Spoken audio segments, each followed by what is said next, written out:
Cela faisait longtemps déjà que nous ne nous étions plus vus. Le temps avait passé et nous besognions les jours chacun de notre côté. Nous avions presque oublié l'autre, qu'il fut le fracas d'une rencontre immaculée, d'une magie inexplicablement puissante.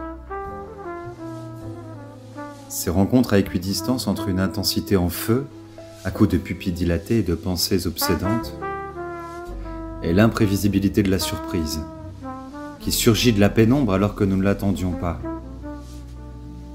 C'est la surprise qui nous frappe et qui balaie la réalité. C'est elle qui enrobe nos existences pour les faire chavirer, loin de la trop grande monotonie de nos partitions trop sages, où les notes tournent en rond sur les lignes de la portée, jouant et jouant encore les mêmes variations en tonalités fadement répétitives, une symphonie d'un mortel ennui.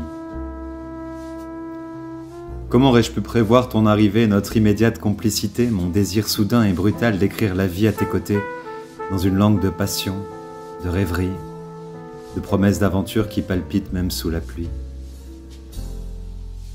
Derrière ton humble discrétion, la timidité de tes traits et le bleu sombre de tes yeux, tu m'as laissé voir une douceur bouleversante. Ton désir absolu d'un amour total, sculpté dans des vers qui s'enivrent sur les pages de ma poésie à moi. Il y a du moi en toi et vice-versa.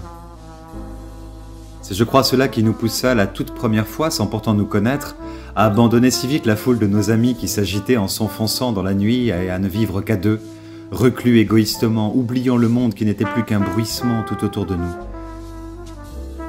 Ces choses-là ne se décident pas, elles existent tout simplement. J'étais là, tu étais là, et le reste n'est qu'une chimie invisible qui marie les atomes pour bâtir une histoire d'amour foudroyante.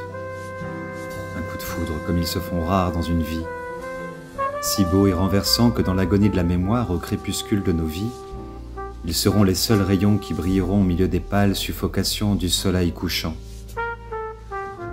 Oui, tu es tout cela, mes yeux, il a fallu te revoir, à la fois semblable et différent, pour me le rappeler de nouveau.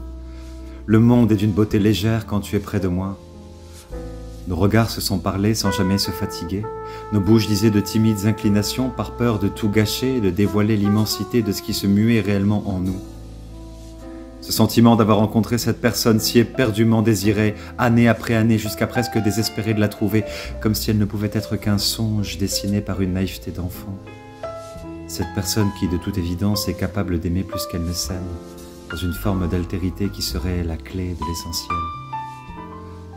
L'amour pur et parfait, loin de tous les clichés, de toutes les représentations éculées du genre. L'autre est nous et nous sommes l'autre.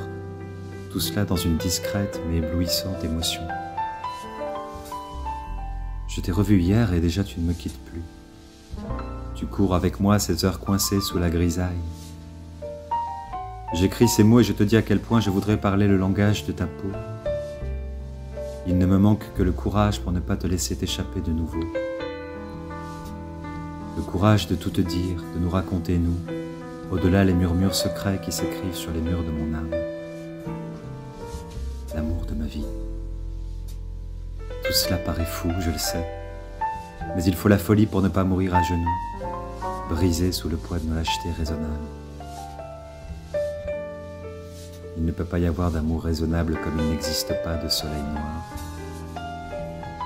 Je t'aime comme je respire, un souffle qui me porte pour me conduire à la vie.